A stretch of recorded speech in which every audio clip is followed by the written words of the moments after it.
أعوذ بالله من الشيطان الرجيم بسم الله الرحمن الرحيم إن الحمد لله والصلاة والسلام على رسول الله وبعد قال الله تعالى يا أيها الذين آمنوا كتب عليكم الصيام كما كتب على الذين من قبلكم لعلكم تتقون. My beloved brothers and sisters, Assalamu alaikum wa rahmatullahi wa barakatuh. Exciting moments coming, Ramadan days away.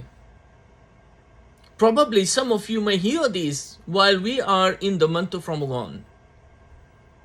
One of the most blessed months given by Allah in which we achieve one of the pillars of Islam. Indeed, it is important for me and you all to be able to understand the significance of this month and the fasting in it, the importance of knowing why we fast, the knowledge, information associated with the fasting. And that is what I will try to share with you all. First of all, from the verse which I recited from Surah Al-Baqarah, يَا أَيُّهَا الَّذِينَ آمَنُوا كُتِبَ عَلَيْكُمُ الصِّيَامُ كَمَا كُتِبَ عَلَى الَّذِينَ مِنْ قَبْلِكُمْ لَعَلَّكُمْ تَتَّقُونَ. This is one of those evidences of Siyam, fasting, being mandated. Siyam in Arabic is what we refer to in English as fast. Siyam, fasting, was mandated in the month of Sha'ban, in the second year of Hijrah. Then Rasulullah sallallahu alaihi wasallam, he fasted from the next month, which is Ramadan, of course. And the Sahabas, they fasted with him. He fasted for 9 years before he died. 8 years of those were 29 days, meaning they were able to sight the crescent. So they fasted 29 days for 8 of those years. Only in one of those years he was able to fast for 30 days. This month, or this Siyam, which is a pillar of Islam, you will find many ahadith also related to the importance of it, and that it is one of the pillars of Islam, such as the hadith of Abdullah ibn Umar, بُنِيَ الْإِسْلَامُ عَلَى خَمْسٍ وَذَكَرَ مِنْهَا وَالصِّيَامِ, that Islam is based on 5 pillars, and he mentions one of them as as-siyam, na'am, fasting. In the beginning of Islam, in the era of Makkah, before the migration to Medina, which was for 13 years, he was as a Nabi, as a Prophet, as a Rasul in Makkah, he used to fast al-Ashura, the 10th of Muharram. When he came to Medina, he continued with that. And then Siyam Ramadan became wajib. So if we want to see the historical aspect of it, it became wajib in the second year of Hijrah. Also, before that, gradually, as some scholars, they see that the Al-Ashura was wajib, the 10th of Muharram. Then after Ramadan became wajib, Al-Ashura became something recommended, mustahab. Some they say no, it was still mustahab and it was not wajib, that is Al-Ashura. Also, the Siyam of Ramadan gradually got developed, meaning from one stage to another. First, it is فَمَنْ شَهِدَ مِنْكُمُ الشَّهْرَ فَلْيَصُمْ. Those who are in the month of Ramadan, we should fast. And this is, of course, when it became mandated. Of course, but before that, those who are able to fast, they have the option.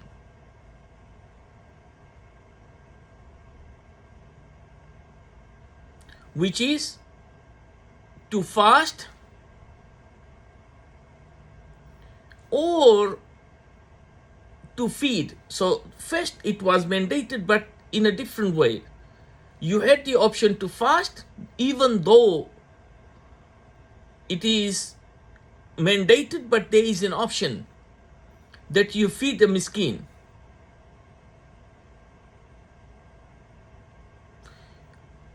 If you opt not to fast. However,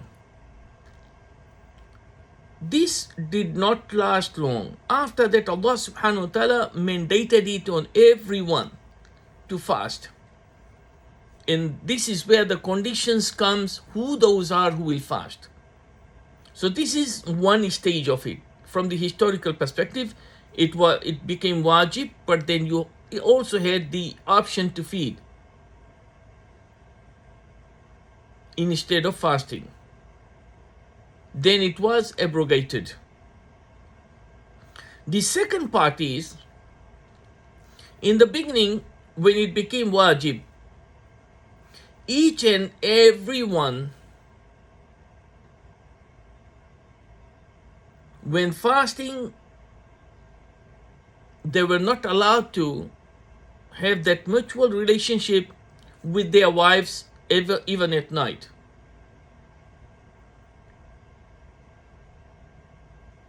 And also, you were allowed to eat unless you fall asleep, which if you do, you are not allowed to. So one of the Sahabas, he came home, he asked his wife for food because he was working whole day in the farm. She went to bring food, fetch food for him. And when she came back, she found him asleep. Now he can't eat for the whole day again.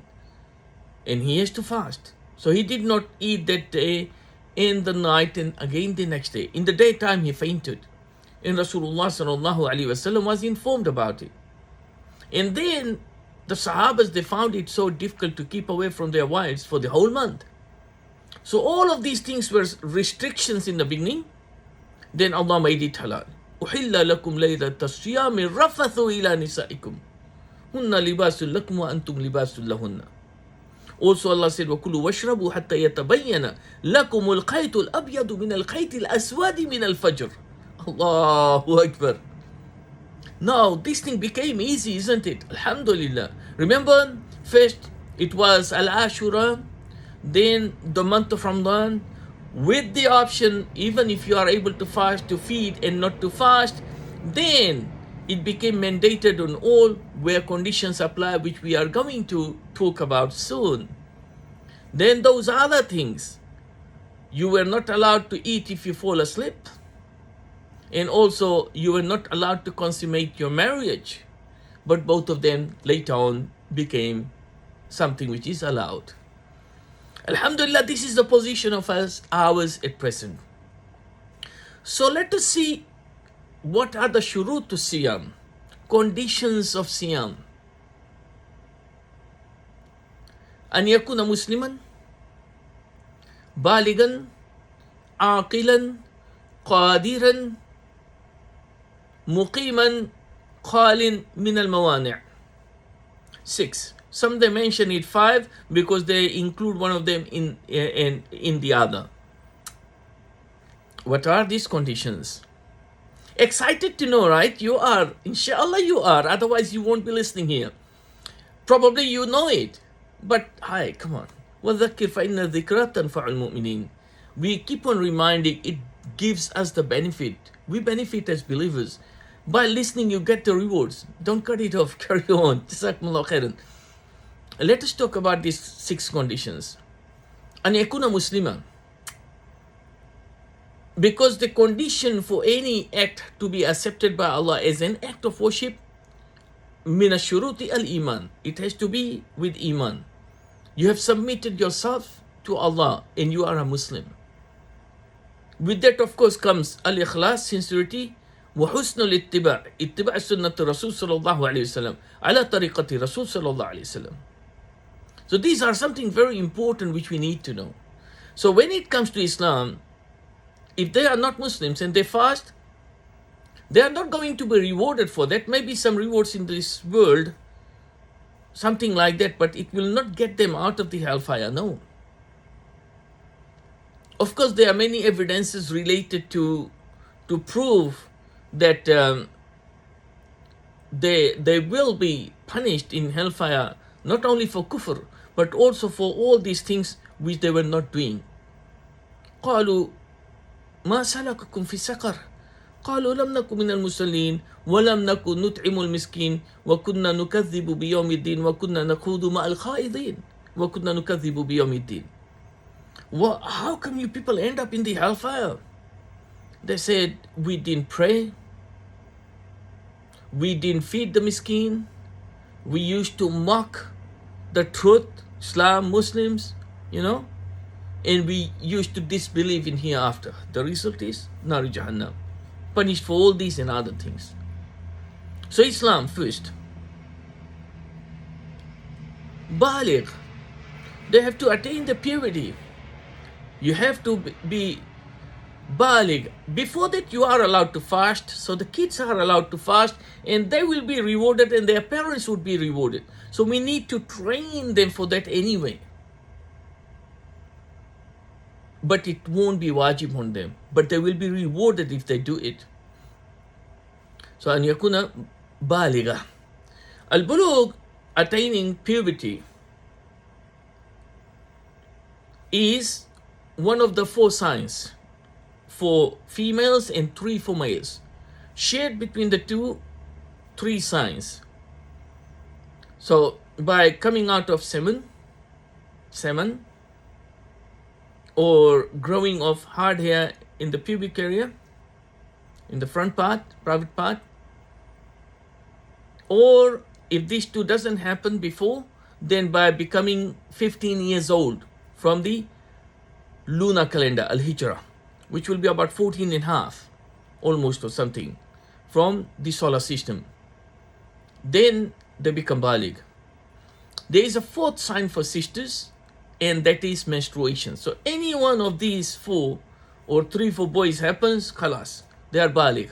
The finale is with the age, if nothing before happens. So they have to be baligh. Before that, we can train them fast, and they will be rewarded, inshallah. Then, aqilan. He has to be someone who is aqil, sane. Because gairu aqil, they are not required. Maybe they have got some mental issues, handicapped mentally, not physically. If mentally they function, they have to fast. So part of that is, whatever diseases children or even elders are born with, which means if an elderly person loses his or her sanity and they lose their memories and they don't know what is happening, they are not praying and they are not fasting anyway. So قال صلى الله عليه وسلم رفع القلم عن 3: عن النائم حتى يستيقظ وعن الصبي حتى يحتلم وعن المجنون حتى يفيق. 3 types of people are not accountable. A person who has been sleeping, he didn't know, he couldn't wake up till he wakes up. Al-majnoon, someone who is insane until he becomes sane, otherwise khalas, no problem. And also the person who has not attained puberty till he becomes baligh, So these are the things which has to be considered. Also, qadiran, he is able and capable. This is where lots of medical issues will come. Somebody has got some kind of sicknesses which may not make it easy for him to fast, make it very difficult. So they may not be allowed to fast. Even fasting may become haram on them, depending on the situation. So if someone is diabetic and they are able to fast, alhamdulillah. If they are going to endanger themselves or find it very difficult to fast with it, They don't have to fast, and in fact, it can even become haram on them to fast. So individuals, they know themselves who is able to fast and who is not. There are so many other diseases, of course, which includes even if physically you are very, very weak for whatever reason, you are not to fast. If your sickness is temporary, then you might, such as, for example, you are sick for a while, you don't fast, and later on you will have to fast. But if it is something which is permanent, then all you have to do is give out fidya, expiation. Fidya given out for sickness, if it is not something which mentally you go off, for that there is no fidya, because you don't have to fast. Fidya is for sicknesses where you still are sane, regardless of the age, from the time you become baligh. So fidya is nisfu sa'a, half a sa'a measurement of the food, staple food. Half a sa'a will be half of what zakatul fitr is, and that's about 1.5 kg, a bit less, of some grains such as rice. So the price is normally New Zealand $5, it could be less or more per a day. So for 30 days, it will come out to, you have to give out 45 kg of, say, rice, for example. When Ramadan starts, you can buy the food and give it to the poor, or cook food every day and feed them, one miskin per day. After Ramadan starts, the food has to be given, not the cash to the poor. It's better, the sunnah is to give food. Moving on. Muqiman, you have to be a resident, not a traveler. If you are traveling, you don't have to fast, but of course you will have to fast later on. So this is where the trick is. Fasting in Ramadan is easier than outside Ramadan. So many people may struggle to fast if Ramadan goes by, you know.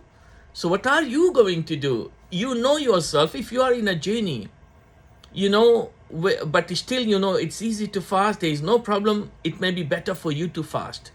But if you are going to endure hardships and difficulties while traveling and fasting, then you would be recommended to break your fast. And probably it may even become haram on you to fast if you endanger your health by fasting while traveling. Then, of course, قَالٍ مِنَ الْمَوَانِعِ, and that is, there is nothing restricting you, prohibiting you from fasting, and that is for sisters only in two occasions: menstruation and postnatal bleeding. For these two, they are not allowed to fast, as they are not even allowed to pray, but later on they have to do it. I tried my best to summarize our situation of the conditions which I just mentioned related to fasting.